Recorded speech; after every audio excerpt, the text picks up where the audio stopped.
الرحیم الحمد للہ رب العالمین والصلاة والسلام علی اشرف الانبیاء والمرسلین وعلی آلہ واصحابہ اجمعین ومن تبعہم بإحسان الى یوم الدین یا ایہا الذین آمنوا اتقوا اللہ حق تقاتہ ولا تموتن الا وانتم مسلمون یا ایہا الناس اتقوا ربکم الذی خلقکم من نفس واحدہ وخلق منها زوجها وبث منهما رجالا كثيرا ونساء واتقوا الله الذي تساءلون به والأرحام إن الله كان عليكم رقيبا يا أيها الذين آمنوا اتقوا الله وقولوا قولا سديدا يصلح لكم أعمالكم ويغفر لكم ذنوبكم ومن يطع الله ورسوله فقد فاز فوزا عظيما اما بعد. محترم حضرات اور پردہ نشین خواتین اسلام، نماز تراویح کے بعد روزانہ ہم اور آپ مختلف رسوم اور رواج کا تذکرہ جاری رکھے ہوئے ہیں. آج آپ کے سامنے تین ایسی رسومات کا یا رسوم کا، تین رسموں کا تذکرہ کروں گا یا تین قسم کے رواج کا جو ہمارے سماج میں پائی جاتی ہیں. الحمدللہ پہلے کے مقابلے میں اب ذرا کم ہیں. پہلے بہت زیادہ عام تھی، اس کے مقابلے میں اب کم ہیں، لیکن ابھی بھی ہو یہ رہا ہے کہ لوگوں کے اندر یہ رسم ہے یا کچھ اور لوگ مناتے ہیں تو منانے والوں کو غلط نہیں مانا جاتا. وہ یہ سمجھا جاتا ہے کہ ٹھیک ہے ہم نہیں کر رہے ہیں، کوئی کر رہا ہے تو کیا کر سکتا ہے. ایسی تین رسمیں ہیں جن کا تعلق بچے کے بچپن سے ہے یا اس کے لڑکپن سے اس کا تعلق ہے. ان میں سے سب سے پہلی رسم ہے جس کا تذکرہ میں کرنے جا رہا ہوں، وہ ہے بسم اللہ خوانی کی رسم. بسم اللہ خوانی کی رسم. ہو سکتا ہے آپ میں سے بہت سارے لوگوں نے نام نہیں سنا ہوگا، لیکن یہ ہے کیا رسم؟ اس رسم کے مطابق کوئی بھی بچہ یا بچی 4 سال 4 مہینے 4 دن کا جب ہوتا ہے، یعنی 4 سال 4 مہینے 4 دن کا جب ہو، تو اس دن بچے کی کسی عالم کے پاس لے جا کر یا کسی بزرگ کے پاس لے جا کر بسم اللہ خوانی کروائی جائے، یعنی بچے سے بسم اللہ پڑھوائی جائے. یعنی یہاں سے بچے کی تعلیم کا گویا آغاز ہو رہا ہے. یہاں سے بچے کی گویا تعلیم کا آغاز ہو رہا ہے. بسم اللہ خوانی، خاندان فارسی میں پڑھنے کو کہتے ہیں. بسم اللہ خوانی کا مطلب یہ ہے کہ بسم اللہ پڑھوانا، بچے سے پڑھنے کی شروعات کرنا، بسم اللہ پڑھنے کی شروعات بچے کی کروانا. یہ جو ہے لوگ اس کا اہتمام کرتے ہیں. دیکھیے پہلی بات تو یہ ہے کہ اسلامی شریعت کی تعلیم یہ ہے کہ بچہ جب ابتدا میں چھوٹا ہو تبھی سے جب تک وہ اس کی عمر کے حساب سے، نہ کوئی دن متعین ہے نہ کوئی عمر متعین ہے. کچھ بچے کم عمری میں بولنے لگتے ہیں اور کچھ بچے 2 سال کے بعد بولتے ہیں. کچھ بچے ابتدائی میں بڑے ذہین ہوتے ہیں، 3 سال کے اندر ہی اچھی خاصی ذہانت ہوتی ہے، اور کچھ بچے ذرا بڑے ہونے کے بعد دماغ ان کا کھلتا ہے، ان کی شخصیت ذرا کھلتی ہے. بچے پہ کوئی زبردستی نہیں، اس کا کوئی وقت متعین نہیں، اس کی کوئی ترتیب شریعت میں نہیں رکھی گئی. بچہ جب پڑھنے کے لیے سمجھنے کے قابل ہو جائے تو چھوٹی چھوٹی چیزیں اس کو سکھائی جائیں. جیسے اللہ کے نبی صلی اللہ علیہ وسلم نے حضرت عمرو بن سلمہ کو دیکھا کہ کھانا کھانے بیٹھے ہیں، وَكَانَتْ يَدِي تَطِيشُ فِي الصَّحْفَةِ، کہتے ہیں کہ برتن میں میرا ہاتھ ادھر ادھر جا رہا تھا. اللہ کے نبی صلی اللہ علیہ وسلم نے وہاں بچے کو سکھایا، کہا کہ یا غلام، اے بچے، سم اللہ، بسم اللہ پڑھو، وَكُلْ بِيَمِينِكَ، سیدھے ہاتھ سے دائنے ہاتھ سے کھاؤ، وَكُلْ مِمَّا يَلِيكَ. حضرت ابن عباس اللہ کے نبی کے پیچھے اونٹنی پہ سوار ہوئے، جب سواری کے قابل ہوئے تب اللہ کے نبی نے ان کو عقیدہ سکھایا، توحید سکھائی، اللہ ہی سے مانگو، اللہ ہی سے مدد طلب کرو. کہنا یہ ہے کہ شریعت مطہرہ میں ایسا کوئی وقت، کوئی دن، کوئی مہینہ یا بچے کی کوئی عمر ایسا کچھ متعین نہیں ہے. اور اس کی شروعات کرانے کے لیے باقاعدہ کسی عالم دین کے پاس لے جانا یا پھر کسی بزرگ کے پاس لے جانا، اس کی بھی کوئی ضرورت نہیں ہے. سب سے پہلے ماں باپ خود بسم اللہ کہیں، بسم اللہ بچے کو سکھائیں. خاص طور پہ جب بچہ پینے لگے، کھانے لگے، تلقین کریں۔ اور آپ دیکھیے ہمارے اور آپ کے گھروں میں تجربے سے ہم یہ دیکھتے ہیں 4 سال 4 مہینے 4 دن تو بہت دور کی بات ہے، 2 سال کا بچہ یا بچی الحمدللہ بسم اللہ بولنے لگتی ہے، بسم اللہ بولنے لگتی ہے، کرنے لگتی ہے۔ تو یہ جو رسم ہے بسم اللہ خوانی کی کہ 4 سال 4 مہینے 4 دن ہو تب اس کی بسم اللہ پڑھائی جائے اور تعلیم کا گویا آغاز کیا جائے، یہ درست نہیں۔ اب یہ پڑھانے والے بھی کبھی صرف بسم اللہ پڑھاتے ہیں، اور بعض جگہ یہ بھی پتا چلا کہ بسم اللہ کے ساتھ بچے کو کلمہ اس وقت پڑھایا جاتا ہے، کلمہ تلقین کر کے پڑھایا جاتا ہے۔ اور بعض جگہ یہ بھی سنا کہ بسم اللہ اور کلمے کے ساتھ ساتھ سورہ علق، اقرأ بسم ربک الذی خلق، یہ جو پہلی سورت جو نازل ہوئی، یہ سب سے پہلی سورت بچے کو پڑھائی جاتی ہے، کوئی ترتیب نہیں۔ یعنی سورہ فاتحہ میں بسم اللہ آپ اگر شروع کر رہے ہیں، قرآن بھی پڑھانا چاہ رہے ہیں تو سورہ فاتحہ سے شروعات کیجئے، وہ فاتحۃ الکتاب ہے، وہ کتاب کا آغاز اس سورت سے ہوتا ہے۔ یہ سورہ علق سب سے پہلے آسمان سے اتری، اس لیے اس سے شروعات کریں گے، اس کی کوئی حیثیت نہیں۔ اب ایک تو یہ رسم بے بنیاد ہے، اور اس رسم کے ساتھ جڑی اور بہت ساری رسمیں، جیسے گھر کو سجانا، یعنی جس دن گھر میں کسی بچے کی بسم اللہ، بچے یا بچی کی بسم اللہ خوانی ہو رہی ہے، اس دن گھر کو سجانا۔ کچھ لوگ صرف گھر کو سجانے پہ نہیں اہتمام کرتے، مٹھائی تقسیم کرتے ہیں، خاندان میں، پڑوس میں، رشتہ داروں میں دور دور تک مٹھائی کے ڈبے تقسیم کرتے ہیں کہ میرے بچے کی بسم اللہ خوانی ہوئی۔ کچھ لوگ تو باقاعدہ اس سے آگے بڑھ کر ضیافت کرتے ہیں، باقاعدہ اچھا خاصا پکوان پکا کر لوگوں کے درمیان کھلاتے ہیں۔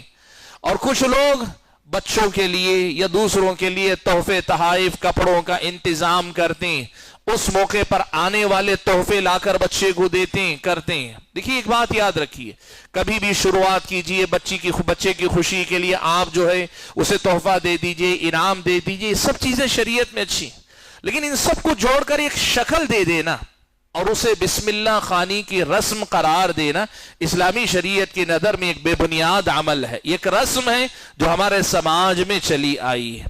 اب ہو سکتا ہے لوگ 4 سال 4 مہینے 4 دن کا حساب نہ رکھتے ہوں، لیکن بہت سارے لوگ یہ ضرور کرتے ہیں کہ جس دن بسم اللہ پڑھوائی عالم کے پاس، مولانا کے پاس بھیجے، اس دن یہ رسم کر لیتے ہیں، تب بھی یہ بسم اللہ خوانی کی رسم ہے۔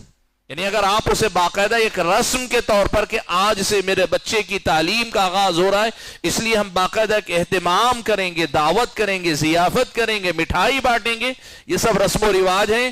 صحابہ، تابعین، تبع تابعین نے اپنے بچوں کو پڑھایا لکھایا، اس طرح نہیں کیا گیا۔ اصل میں مسئلہ ہوتا کیا ہے، لوگ اس قسم کی رسومات کو بزرگوں سے جوڑ لیتے ہیں، اولیاء کرام سے جوڑ لیتے ہیں۔ جیسے اسی بسم اللہ خوانی کی رسم کے متعلق یہ لکھا ہے کہ بعض اولیاء اس کی نصیحت کیا کرتے تھے کہ بچوں کو اس طرح کیا کرو۔ شریعت مطہرہ دلیل چاہتی ہے۔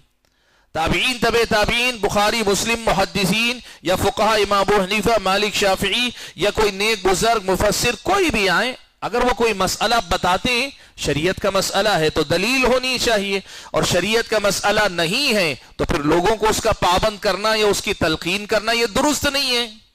تو یہ پہلی رسم ہے 3 رسموں میں سے جو ہمارے اور آپ کے سماج میں رائج ہے، جسے بسم اللہ خوانی کی رسم کہا جاتا ہے۔ اور دوسری رسم ہے جس کا تذکرہ آج کے درس میں آپ کے سامنے کرنا چاہتا ہوں، وہ ہے جو لڑکوں سے متعلق ہے، ختنہ کی رسم۔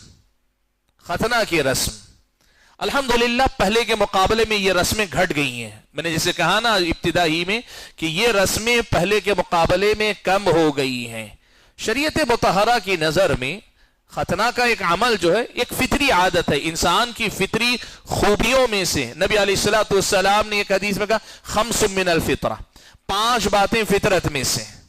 پھر اللہ کے نبی نے گنائی اس میں ختنہ کرنا، بالغ ہو جانے والے لڑکے یا لڑکی کو اس طرح استعمال کر کے اپنے زائد بال نکالنا، مونچھ کاٹنا، ناخن تراشنا، اللہ کے نبی صلی اللہ علیہ وسلم نے گنائی یہ ساری چیز۔ یہ فطرت کی باتیں ہیں کہ آدمی ان تمام چیزوں کو پاکی صفائی کے مقصد سے اور سنت سے قربت کے لیے، انبیاء علیہ الصلوۃ والسلام کے طریقے پر چلنے کے لیے اس کو انجام دے۔ اب یہ کام کبھی بھی ہو سکتا ہے، کبھی بھی ہو سکتا ہے، بچے کے بچپن میں ہو گئی، لڑکپن میں ہو گئی، آدمی کے بلوغت سے پہلے ہو جائے، یہ زیادہ بہتر، اس لیے کہ اس میں پاکی صفائی کا بہت بڑا مسئلہ ہوتا ہے۔ استنجا کے بعد، پیشاب کے بعد قطرے باقی رہ جانے یا ناپاکی رہنے کے بڑے امکانات رہتے ہیں. اگر ختنہ نہیں ہوتی تو مکلف ہونے بالغ ہونے سے پہلے ہو جائے، کبھی بھی ہو سکتی ہے. یہ اسلامی شریعت کے مطابق ایک سیدھا سادہ عمل. اب آپ نے کبھی سوچا مثال کے طور پر کوئی آدمی اپنے بال کٹوانے حجام کے پاس جا رہا ہے تو اس کی کوئی رسم ہوتی ہے؟ ایک آدمی مونچھ کاٹ رہا ہے تو مونچھ کاٹنے کی کوئی رسم منائے گا؟ ناخن کاٹ رہا ہے تو اس کی رسم منائے گا؟ یا اپنے زائد بال نکال رہا ہے اس کی کوئی رسم منائے گا؟ ختنہ بھی ایسا ہی ایک عمل ہے. حدیث میں اللہ کے نبی صلی اللہ علیہ وسلم نے ان سب چیزوں کو ایک ساتھ ذکر کیا. اس کو الگ سے ایک رسم کے طور پہ منانا اور ساری گلی میں سارے محلے میں ڈھنڈورا پیٹنا. بچپن میں ہم نے دیکھا ہے اس بچے کو جس کی ختنہ کی جاتی ہے الگ قسم کے رنگین کپڑے پہنا دیے جاتے، لنگی لال قسم کے، لال یا گیروے رنگ کی یا دوسرے رنگ کی. یہ سب رسمیں ہیں جو لوگوں نے اپنی طرف سے بڑھا لی، دین کا حصہ نہیں ہے. شریعت مطہرہ نے جن مسائل کو آسان کیا، اب وہ ختنہ کی رسم ہے، بچے کو کچھ چیزیں پڑھوائی جاتی، کلمہ پڑھوایا جاتا ہے یا کچھ کلمات اس سے بلوائے جاتے ہیں. عجیب طرح کی رسمیں لوگوں نے ایجاد کی ہوئی ہیں. دیکھیے یہی سب ہے، اصل دین کہیں رہ گیا. وہ جو عرب کا دین تھا، وہ جو اللہ کے نبی کا دین تھا، وہ جو مکہ و مدینہ سے آیا دین تھا، وہ کہیں رہ گیا. ہم انہی سب رسموں کے اندر ڈوبے ہوئے رہ گئے اور اسی کو دین مان کر چل رہے ہیں. یہی سب سے بڑی مصیبت ہے رسم و رواج کی کہ یہ دین کی جگہ لے لیتی ہے، لوگ اس کی پابندی کرنے لگتے ہیں. پیارے نبی صلی اللہ علیہ وسلم کے زمانے میں ایسا کوئی اہتمام نہیں ہوتا.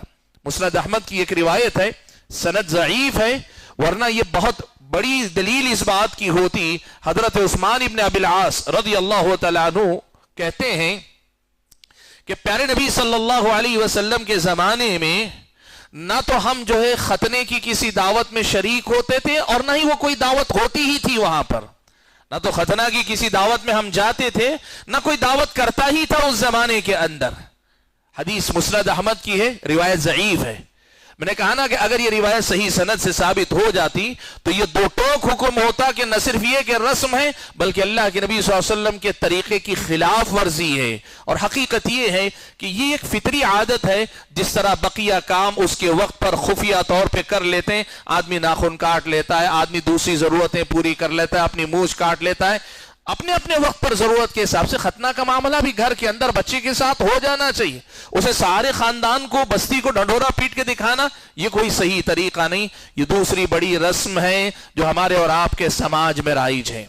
تیسری ایک اور رسم ہے، یہ رسم پردے میں ہے اور یہ رسم خاص طور پر لڑکوں کے بارے میں کم ہے، لڑکیوں کے بارے میں زیادہ ہمارے سماج. وہ ہے ان کی بلوغت کو پہنچنے پر رسم منانا. لڑکا یا لڑکی جب بالغ ہوتے ہیں اس وقت کچھ رسمیں منائی جاتی، خفیہ ہیں، زیادہ لوگوں میں اس کا چرچا نہیں ہوتا. اور لڑکوں کے بارے میں عام طور پہ نہیں ہوتا، لیکن لڑکیوں کے بارے میں اس کا چرچا ہوتا ہے. اور باقاعدہ چرچا کا مطلب گھروں کے اندر داخلی طور پر اہتمام ہوتا ہے اور منانے والی خواتین اس رسم کو بھی مناتی ہیں. خاندان قبیلے کے اندر رسمیں منائی جاتی ہیں، پکوان پکتے ہیں، مختلف قسم کی چیزیں ہوتی ہیں. دیکھیے یاد رکھیے گا اسلامی شریعت کی نظر میں یہ عمر کے مراحل ہیں. لڑکی کا یا لڑکے کا اس عمر کو پہنچ جانا، اس وقت اس کی تربیت کیجئے، اسے یہ سمجھائیے کہ آج تک تم غیر مکلف تھے، آج سے تم شریعت کے مکلف ہو گئے، دین کے مکلف ہو گئے، ہر چیز کا تمہیں حساب دینا، یہ سکھائیے. یہ ممکن ہے، لیکن اسے رسم کے طور پہ منانا، طرح طرح کے پکوان پکانا، باقاعدہ لباس خصوصی قسم کا پہنانا. بعض علاقوں میں سنا وہ چوٹی پہنانا کہتے ہیں، پھول کی چوٹی بنا کے پہناتے ہیں. بچی اگر بڑی ہو گئی تو چوٹی پہنائی جاتی. یہ سب کہاں کی رسمیں ہیں؟ یہ سب کہاں کی رسمیں ہیں جو ہمارے اور آپ کے سماج میں چلی آئی ہیں؟ تو یہ جو رسمیں ہیں، میں نے جیسے کہا لڑکوں کے بارے میں زیادہ نہیں یہ رسم، تیسری رسم، لیکن لڑکیوں کے بارے میں بہت سارے سنتے ہیں کہ یہ ساری رسمیں ہوتی ہیں. یاد رکھیے گا یہ تینوں قسم کی رسمیں. خاص طور پر میں نے کہا نا کہ بہت سارے ننیال والے، یعنی لڑکی اگر عمر کو پہنچ رہی ہے، ننیال والے بلا کر لے جاتے ہیں چوٹی پہنا کر. ہمارے ہاں چوٹی پہنانا کہتے ہیں، یعنی پھول کی بنی ہوئی باقاعدہ چوٹی وہ سر پہ جو پہنائی جاتی، پہنا کر بھیجتے ہیں. بعض جگہ تو گھر میں بٹھا کے صحرا اوہرا پہنا کے باقاعدہ رسم منائی جاتی، اس کی گود میں جو ہے پیسے تحفے تحائف دیے. یہ سب چیزیں اسلامی شریعت کا حصہ نہیں ہیں. یہ وہ رسمیں ہیں جن میں لوگ الجھ گئے، جسے لوگوں نے دین کا درجہ دیا ہوا ہے۔ شریعت مطہرہ میں ان تمام رسوم کی کوئی حیثیت نہیں، اور ان کی اسلامی شریعت میں ان کا کوئی اعتبار نہیں ہے۔ میں نے جیسے کہا یہ 3 رسمیں میں نے آپ کو بتائی، جانکار حضرات یہ بات جانتے ہیں، جتنا میں نے بتایا اس سے زیادہ کرتے ہیں لوگ، اور بھی بہت ساری تفصیلات ہیں۔ میں واضح الفاظ میں کہہ رہا ہوں، ہمیں جتنا معلوم ہم اتنی پہ بات کر رہے ہیں، جو ہمیں نہیں معلوم ہے اس سے آگے بہت کچھ ہے۔ آپ میں سے بہت سارے حضرات ہو سکتا ہے جانتے ہوں گے، اگر یہ رسمیں آپ کے علاقے، آپ کے خاندان، قبیلے یا آپ کے اپنے گھرانے میں رائج ہیں۔ کہنا یہ ہے کہ یہ تمام رسمیں اسلامی شریعت سے ان کا کوئی لینا دینا نہیں، اور دوسری طرف یہ وہ رسم و رواج ہیں جسے لوگوں نے قریب قریب دین کا درجہ دیا ہوا ہے، شریعت مطہرہ میں اس کی کوئی گنجائش نہیں۔ یہ وہ رسم و رواج ہیں جو غیروں سے لی گئی ہیں، اسلامی شریعت میں ان کی کوئی بنیاد نہیں پائی جاتی۔ تو آج کے درس میں نے آپ کے سامنے بچپن، لڑکپن یا جوانی تک ہونے والی رسموں میں سے 3 بڑی رسموں کا تذکرہ کیا۔ بسم اللہ خوانی کی رسم آپ کے سامنے میں نے ذکر کی، دوسری بلوغت کے مسئلے کا میں نے تذکرہ کیا، اور تیسری رسم جس کا میں نے آپ کے سامنے تذکرہ کیا وہ ہے ختنہ کی رسم۔ ان تینوں رسومات سے اپنے آپ کو، اپنے گھرانے کو یا آئندہ آنے والی نسلوں کو بچا کر کتاب و سنت کا وہ جو فطری طریقہ، سادہ طریقہ، آسان طریقہ اور بہت ہی مختصر طریقہ ہے کسی بھی کام کا، اسے سیکھ کر اس کے مطابق عمل کرنے کی کوشش کریں۔ اللہ تبارک و تعالیٰ سے دعا ہے کہ اللہ تعالیٰ ہم اور آپ کو کہنے اور سننے سے زیادہ ان رسومات کو سمجھ کر ان سے بچتے ہوئے اپنی زندگی گزارنے کی توفیق عنایت فرمائے۔ آمین۔ وآخر دعوانا ان الحمد للہ رب العالمین۔